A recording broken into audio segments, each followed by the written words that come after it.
আসসালামু আলাইকুম ওয়া রাহমাতুল্লাহি ওয়া বারাকাতুহু। তো ফাইনালি আমি আনবক্সিং করতে যাচ্ছি আমার কাছে থাকা জামিয়া ইসলামিয়া লালমাটিয়ার 2024 এর ডায়েরি। এটা আনবক্সিং করা খুবই সহজ, আমি অনেকবার করেছি, তবুও আপনাদের জন্য আবার একবার করছি। খুব সহজেই আনবক্সিং হয়ে যায়। আমরা ব্যাগের দিকে পরে আসি, ব্যাগটা সাইডে রেখে দিচ্ছি।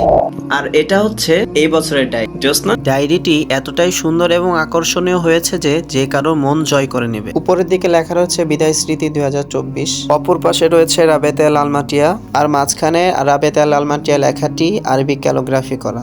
এখানেও জামিয়ার এবং ডায়েরির নাম রয়েছে। পিছনে রয়েছে মাদ্রাসার একটি ছবি, আয়োজনে দাওরায়ে হাদিস মাস্টার্স ও হেফজ সমাপনী ছাত্রবৃন্দ।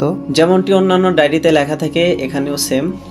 তো আমরা খুলে দেখি যে ভিতরে কি আছে।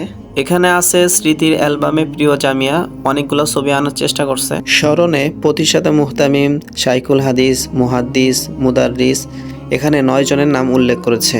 একটি কবিতা দিয়েছে গোধূলি লগ্নে দাঁড়িয়ে। বিদায় শব্দ বড়ই কঠিন, মন কভু নাহি চায়, ধরার চির অমোঘ সত্য মানতে হবে বিদায়। প্রীতি শ্রোতা ভালোবাসার জানি আকৃতি হয়, কিন্তু শাহজাহানের তাজমহল কি ভালোবাসার বিমূর্ত ছবি নয়? এই ছোট্ট উপহার তাজমহল নয় হয়তো, কিন্তু দাবি করতে পারি এই ভালোবাসা তার চেয়েও নিখাত। তাই তো রাসূল সাল্লাল্লাহু আলাইহি ওয়াসাল্লাম বলেছেন, বেশি বেশি তোহফা দাও, ভালোবাসা বাড়াও। সুনানে তিরমিজি।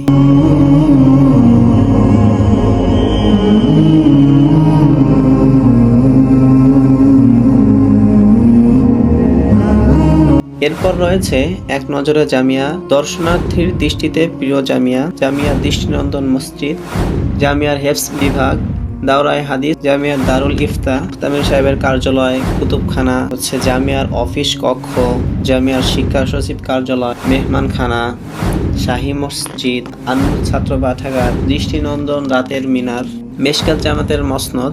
আর ফাইনালি যেটা রয়েছে এটা হচ্ছে, দেখেন আপনাদের দেখাই, আমাদের দেয়াল পত্রিকা।